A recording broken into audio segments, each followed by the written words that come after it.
সারা দেশ থেকে এবং প্রবাস থেকে যারা যেখান থেকে এই লাইভ প্রোগ্রামে সংযুক্ত হয়েছেন এবং হবেন সবাইকে জানাচ্ছি আন্তরিক অভিনন্দন, মোবারকবাদ। প্রিয় সুন্নি জনতা, মুমিন মুসলমান ভাই এবং বন্ধুরা, আপনারা সকলেই অবগত আছেন সারা পৃথিবীর মুসলমানরা ইতিমধ্যে যে বিষয়টাকে কেন্দ্র করে ঐক্যবদ্ধভাবে বাতিলের বিরুদ্ধে, অমুসলিম এবং নাস্তিক ইসলাম বিদ্বেষীদের বিরুদ্ধে ফুঁসে উঠেছেন।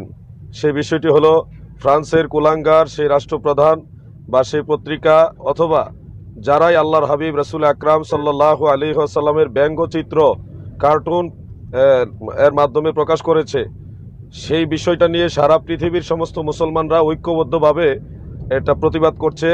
আমরাও বিচ্ছিন্নভাবে অনেক প্রতিবাদ করেছি। প্রিয় মুসলিম ভাই এবং বন্ধুরা, আপনাদের সবাইকে পরিষ্কারভাবে একটা কথা বলতে চাই, হুব্বুর রাসূলি মিনাল ঈমান, রাসূলের মহব্বত হলো ঈমান। সারা পৃথিবীর প্রতিটা মুসলমানের হৃদয়ের একেবারে গভীর স্থল থেকে তারা আল্লাহ রসুলকে ভালোবাসে। আমাদের ঈমানের মূল নবী মুহাম্মদুর রাসূল সাল্লাল্লাহু আলাইহি সাল্লাম। এই জন্য নবীজির শানের উপরে যারা কার্টুন প্রকাশ করে বিকৃত রূপে প্রকাশ করেছেন, নবীজির শানকে ছোট করেছেন, নবীজির সম্মানকে হেনস্থা করার অপচেষ্টা করেছেন, তাদের তীব্র প্রতিবাদ জানানোর জন্যে সকল মুসলমানকে যার যার অবস্থান থেকে তীব্র প্রতিবাদ জানার জন্য আহ্বান জানাচ্ছি।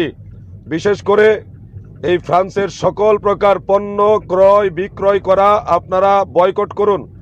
সমস্ত পণ্যকে আপনারা আমদানি করা বন্ধ করে দেন।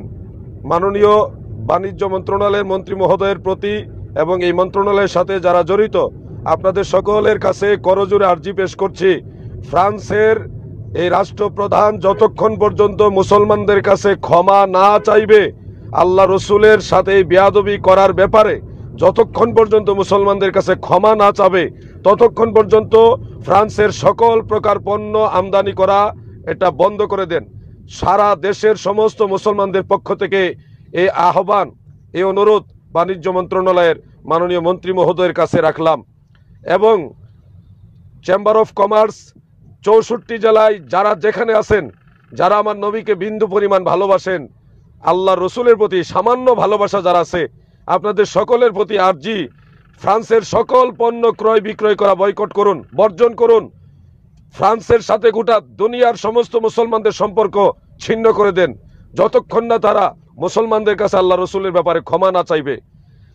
আর আরেকটা আহ্বান জানাচ্ছি, আগামী 7ই নভেম্বর 2020 রাজধানী ঢাকার জাতীয় মসজিদ বাইতুল মোকাররমের উত্তর গেইটে আহলুস সুন্নাত ওয়াল জামাতের ঐক্যমতে সকল সুন্নি তরিকতপন্থী মুমিন মুসলমানদের গণজমায়েত গণসমাবেশ হবে। এই বিষয়ে ফ্রান্সের এই বিষয়ে তীব্র নিন্দা প্রতিবাদ জানানোর জন্যে